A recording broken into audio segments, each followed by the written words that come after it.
Hey guys, I'm April from Giggle Glitter Graphics, and today I'm inviting you to Fussy Cut with me. In today's email, I sent out a free sheet of fussy cuts, so if you're on my email list, go check your inbox. This is arriving today. And if you're not on the email list but you want to join us, you can sign up using the link in the description down below, and you can have this sheet sent to you right away. So I'm going to start by going over the supplies and some cutting tips, and we're going to work our way through cutting this sheet together, starting with some of the simple shapes and then moving up to the trickier ones. By the end of this fussy cutting session, you might find that those tricky shapes feel just a little less intimidating. Before we start cutting, let's take a minute to talk about the two most important parts of fussy cutting: scissors and paper. For scissors, it is very important to find a pair that you love. I like smaller scissors. These are the ones that I use. They are cheap. I got them off of Amazon. They are very sharp and they came in a 2-pack. I like how they look. That is why I chose these scissors. However, you might like something different. You might like something just a little smaller or something with springs in the handles to make it a little easier for you to cut. Just try different kinds of scissors and find a pair that you really love. Whatever scissors you choose, make sure that you only use them for paper. This is my dedicated set of paper scissors. If you see me using this particular set of scissors cutting anything else in my videos, yell at me. Make a comment. Don't let me get away with it. I have these other ones. They're the same, but gold. These cut anything. These I save for paper. Something I won't be using today, but you might find useful, is an X-Acto knife. It is a little easier to remove white spaces inside of objects, like the handles of the scissors or the handle of the teacup. If this is something you're comfortable using, I recommend giving it a try when we get to those pieces. And if you're not, I will be doing mine with scissors and I'll show you how to do that. When you're printing your own fussy cuts, heavier paper is easier than thinner paper. I'm using 110-pound cardstock. When I make my kits, I generally almost always recommend cardstock for my fussy cuts. If there's a fussy cut on a piece of paper, it is few and far between, and it's because that's the only place I could stick it.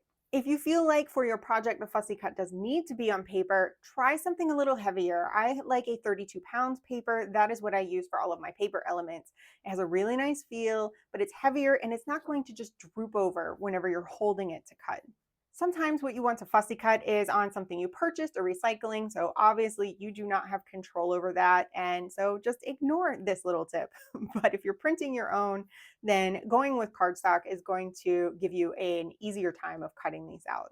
So let's start getting into this. And what I'm recommending for your beginning is a larger pair of scissors. They can be anything because we're just going to cut all of these pieces apart, and a larger pair is going to do better. You can see these are gunky. They were probably sewing scissors at one time. I have cut everything under the sun with these. They're not that great, but they're big. So the first thing we want to do is cut everything apart as well as we can. So I'm just going to get in here with these larger scissors. You can use smaller scissors if that's all you have, but I'm not using anything special. I'm not using anything special at all in this video. I'm just going to isolate each of these items and cut them out apart from all of the others. What this is going to do is make it easier for me to come in with my scissors and cut out the edges of these without having a bunch of bulky paper in the way. So don't stress about it. Don't worry that you're leaving too much material around them. It's going to be fine. Just kind of go around as best you can. This one's a little tricky. Make a little curve and make all of these pieces separate. There we go.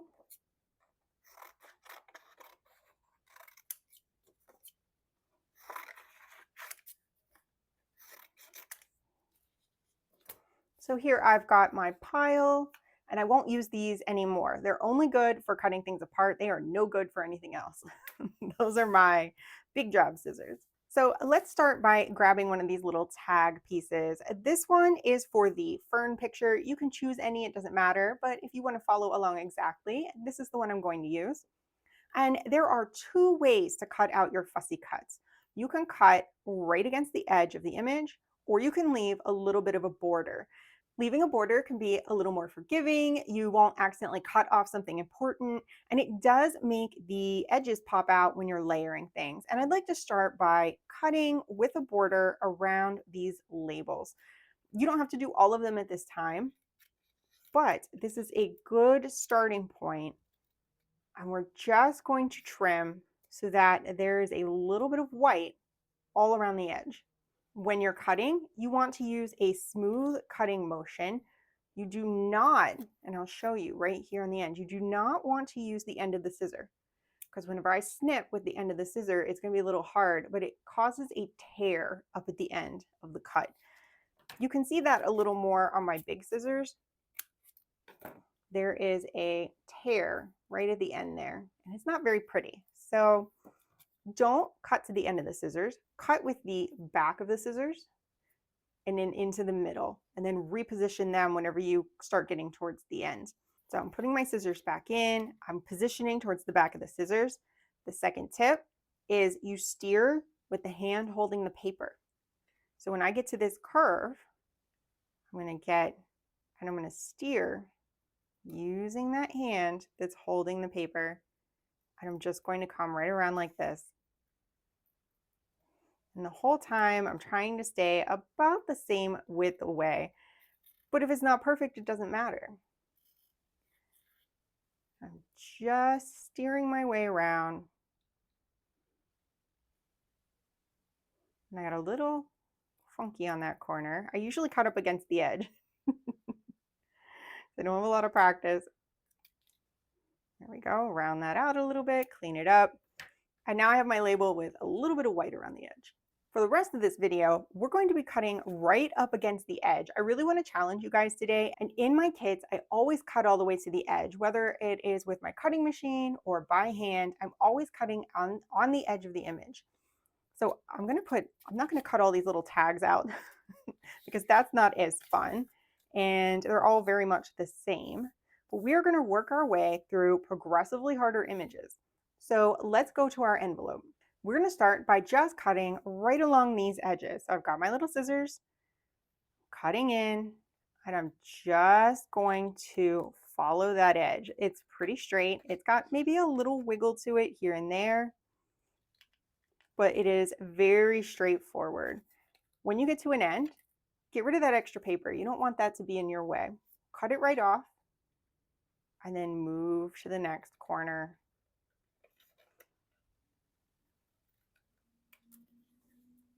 And cut away all of the excess material.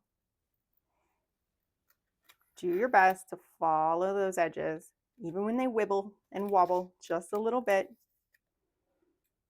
until you have your entire envelope cut out. If you leave a little bit of white, that's fine. So you have a little bit, it's a little white on that corner. Not much, but just a little bit.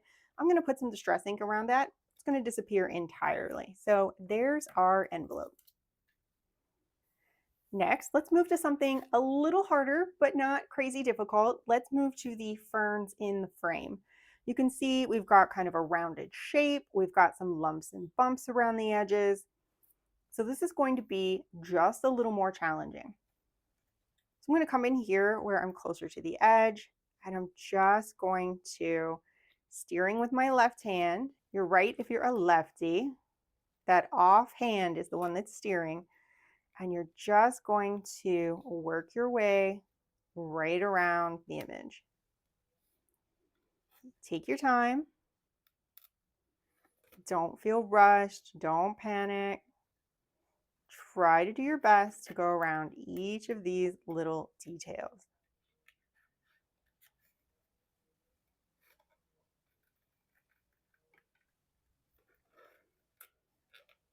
So now I'm getting to this area, and I've got all this material kind of poking me in the finger. I'm going to just turn my scissors. I'm going to get rid of it. Don't let it hassle you. As soon as that excess paper is starting to bug you, chop it off. Cast it away.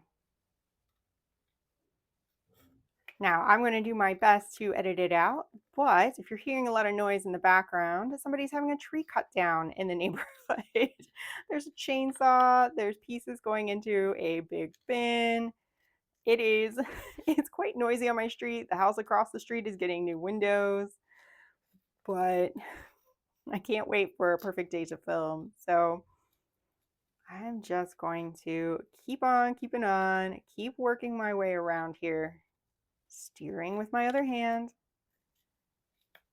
cutting off whenever this is getting annoying, all that extra paper, and make my way all the way around the frame.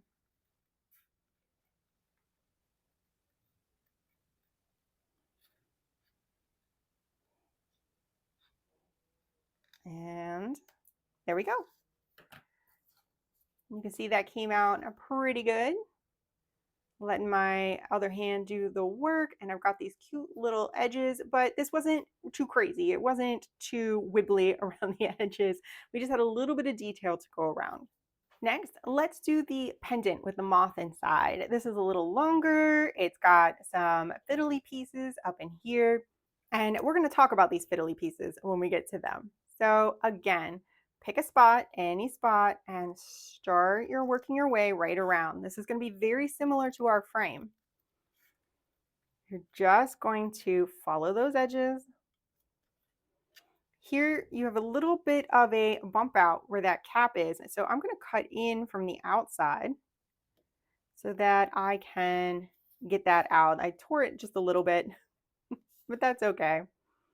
And now I'm going to go up and around the bail on this pendant. Now here's where you get to make a choice.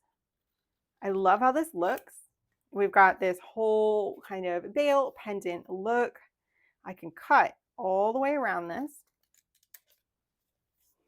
However, if I don't want to mess with that, if this is something that I don't really need, I just want the body of the pendant, I could cut right around, and I'm just going to do it. I can cut right around the top of this and get rid of that. It's gone. I didn't even have to cut it out. It probably wasn't super important anyway. For whatever project I'm doing, that's fine. I didn't need it. So now it's gone. The same thing goes for this little bump out at the bottom. Maybe I don't want to cut around it and I just want to clean this up and make it smoother. Right around. And now I just have a teardrop shape instead of all those extra fussy bits. You can cut yours out however you like, but I wanted to, each one of these I'm trying to give you a tip. So don't be afraid to cut small details off just because you don't want to mess with them. It is not a problem. Now let's move on to the teacup. The teacup has a little inner spot on the handle that we're going to have to cut out. So I'm going to start by cutting out the outside of the image. And I just steered with my scissors and I just took a chunk out of my teacup. So that's why you don't steer with your scissors. Steer with your hand. There we go. And I'm going to cut some of this excess paper off. There is too much going on there for me. I'm going to get into this area. I'm just going to steer right in. Use my hand to get in there. And then work my way out.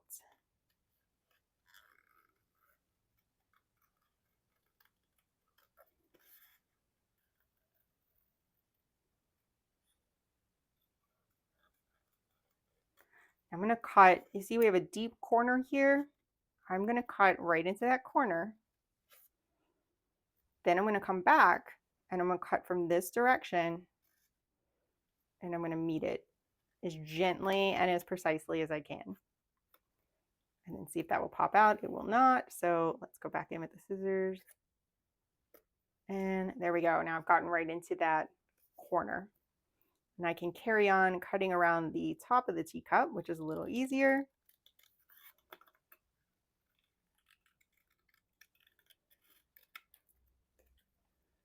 And then work my way down the other side. I did have to practice fussy cutting again just a little bit because I do use a machine to do all my fussy cutting for me because this is time consuming. But we don't all have machines, or maybe you just have one element that you want to use for a project and you want to cut that out. Or it's a difficult piece that you can't use a machine. Maybe it's a flower on a piece of scrapbook paper, that kind of thing. So being able to fussy cut and having confidence in it, it's a good skill to have. All right, so I have my teacup, and now I want to get into this handle. So to do that with the scissors, we're going to need to poke a hole. I recommend poking the hole into a surface, like some pieces of cardboard or something like that. Please do not poke a hole into your finger. We don't like to poke holes in ourselves. So I'm going to poke a hole. Doesn't really matter where, but I feel like the obvious place is in that rounded part of the handle. And then I'm going to have to snip, but we're not worried. We're going to cut all of that off. I'm going to snip outward and kind of make the hole a little bigger, but I'm not going to go all the way up to my edges. I'm just making some room to get my scissors in here. Again, an X-Acto knife, it's going to be a little easier. You can just sit it down on your surface and trace around with the tip of the knife. But I really wanted to create a very basic, no frills, fussy cutting video for you all. So now it's going to be tricky. You want to work your way around. If you cannot get your scissors in there more, make more room. So even I'm bobbling around a little bit. It's a little fussy. This is the fussy part of the cutting. So making an X off of my hole. And I'm going to get in here and start working my way around, doing my best not to use the end of my scissors. If I have to, like I just did, I try not to snip all the way to the end. And if I do, that's okay. It's all right. There we go. Now I'm in.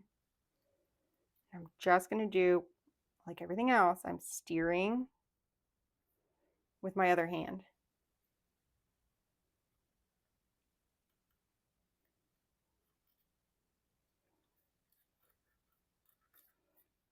Now this little piece is getting in my way. I'm going to cut that off.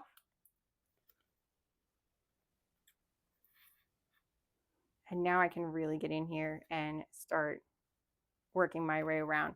Now this is not going to be perfect. This is not going to look as nice as if I did it on a machine or used an X-Acto knife. You're not going to get the same effect. However, this is a great manual way to remove them. There we go. So that was not a perfect job. I cut into my handle just a little bit there, but some glue is going to make that all better. So I'm not too worried about it. Once I glue this down, nobody's going to know. So there is my teacup handle cut out. You can see a little bit of white kind of hanging on there. I can go in there and try to trim it up or leave it and put a little ink there and call it a day. So you can see that was a very challenging little hole to cut out with all this little bump here and then all the curves and the point, but we did it. It's not perfect, but we did it. But the more you do this, the easier it's going to get. You're going to learn what direction you need to tackle different things. So now let's go to the scissors. For the scissors, we're going to do a technique that I'm always telling you about in my videos, but I haven't actually shown you in every video. I did it in one of my old videos, Dragon's Hoard. I spend a lot of time, those had some back-to-back pieces. These are mirror image fussy cuts, and they're gonna go back to back, so it's finished on both sides. I do this all the time because I like my pieces, my fussy cuts, to look finished in my journal so that they're more of a tactile experience. They're thick and they're double-sided and they feel a little more special than just a single-sided fussy cut. So for the scissors, I'm actually going to kind of cut around these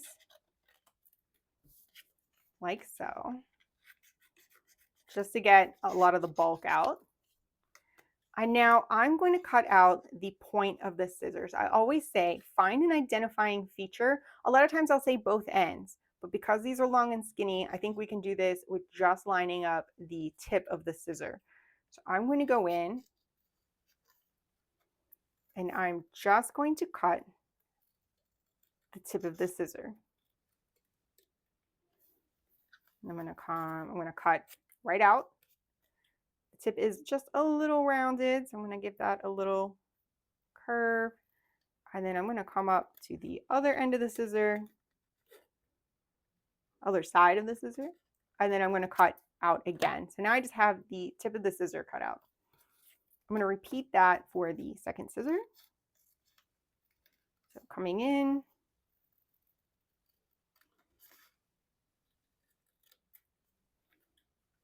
cut, cut, cut, and then to about the same point,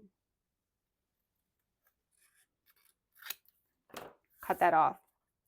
And now we're going to grab some glue. You can use a glue stick or you can use a liquid glue. I like liquid glue because I can kind of move the pieces around a little bit, slide them until they're in position.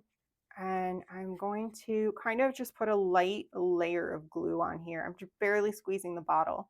I'm going to get my second scissor. I'm going to put it on top of that one, and then I'm going to line up those 2 points, right like that. So now it is double-sided, and I'm going to let that glue dry. Once your glue is good and dry, then you can work on fussy cutting this out. I would not recommend trying to do it before it's dry, or you're going to gum up your scissors.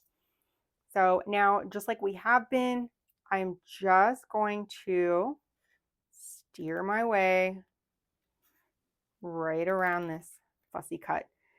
And you have some decisions to make. When you get to these little decorative pieces, do you want to keep them on or do you want to cut them off? Save yourself a little hassle. That is up to you. I'm going to come in from another direction so I can go around that curve and into the point.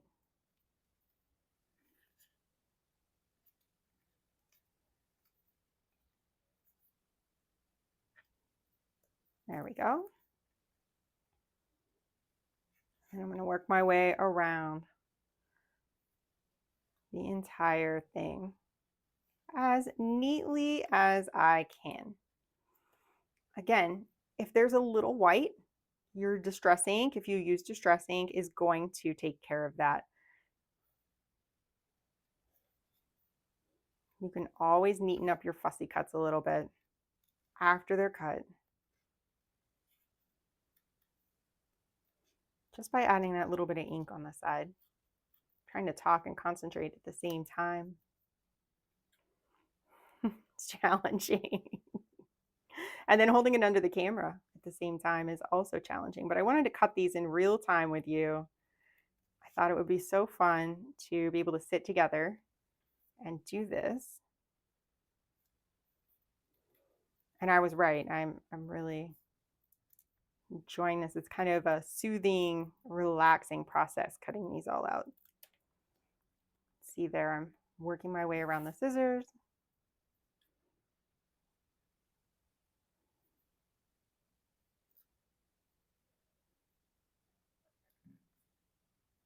Steering with my left hand.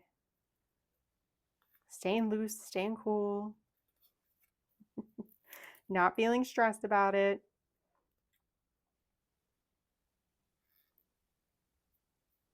Especially this little eeny spot right here. Let's see if I can get right around there.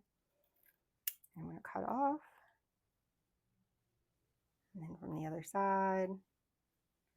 And now we're on the home stretch. And there we go. So, because we've matched these up, now we have a double-sided fussy cut that is nice and neat on both sides. I don't have a bunch of white edges. I didn't have to cut them out both individually and then try to match them up. And then there's a lot of things going on with them. Gluing those back to back before I cut really helped solve those problems. Now we've got the inside bits to do. And just like on the teacup, I'm going to poke some holes right into those areas and cut them out. Now you could just leave these. You don't have to do that. Now you're going to have a little harder time because this is thicker. So your scissors may have a little harder time handling it. So I just pushed in more so I could get some more leverage and really get in there. You've got a layer of glue, you've got a layer of cardstock, so it's going to take just a little more oomph to get that going. But once it's going and you can get the back of your scissors in there, it's much easier to cut out. Now this is definitely a step that you can skip. I'm trying to go smoothly, and I ended up doing a little snip, snip, snip. And so because I snip, snip, snip, you see how I have all these hard like I'm making an octagon or something like that in there. So, but again, ink will clean that up. And that's really the other thing that I wanted to go over is that your fussy cuts aren't going to be perfect. You are cutting by hand and you're going to make mistakes. So don't stress about every little thing being perfect. I'm trying not to cut straight through my scissors here. There we go.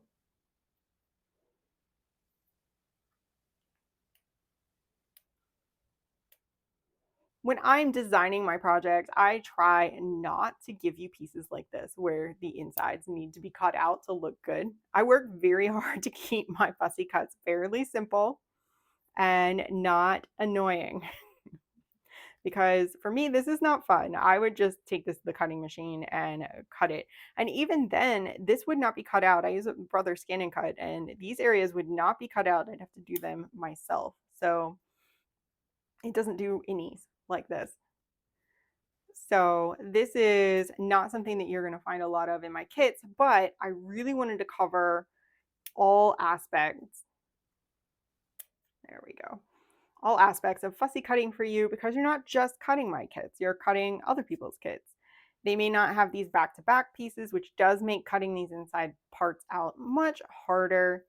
You might really need to get an X-Acto knife, or maybe I need a better pair of scissors. And now I'm snipping because that's all I can do. But it is working.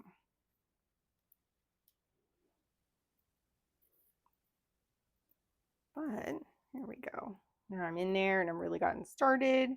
I am trying my best not to mangle this in any way, but this is not something you normally get from me. I just wanted to work our way up to more difficult shapes and go over my little back-to-back method. And there we go, finally. So now we have our scissors and I can hit the edges of those, the inside edges, with distress ink. So here I've got my vintage photo distress ink. I'm just gonna grab that and try to work it into these inside edges just a little bit.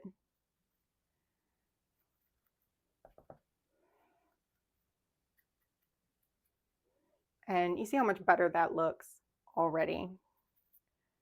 Just adding a little bit of that, the insides of my cut. I'm gonna do that on both sides and I'm gonna call that good enough.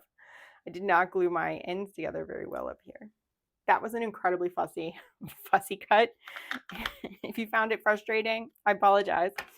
But I wanted to go the full spectrum from super simple all the way up to intricate fussy cuts. Now, every one of these has a label that goes with it. You can cut these out however you like and you can pair them up. It's just a little description of the item. I like to tell stories with my journal kits. So I wanted to carry that into this lesson and give you something you could actually use in a project. And if you do make something with this, I would love to see it on the Facebook group. I will link the Facebook group in the description down below. Just post a picture of what you made with your fussy cuts after you cut them out. Well, I hope this tutorial was helpful. I hope it helped you realize that fussy cutting is not always hard. You don't need a lot of crazy scissors or tools or things like that. You just need a little bit of patience and to just steadily work your way around the edges. And also that sometimes it's just fussy and it's not going to be perfect, but you're going to come out with something that looks pretty decent. And I do like this more than with the holes filled in. I think it would look super cute on a page in a journal with those little scissors or tucked into a pocket, those little scissors, even with rougher cutouts on the holes. Well, I hope you found this tutorial helpful and that these are some crafty pieces that you're excited to do something with.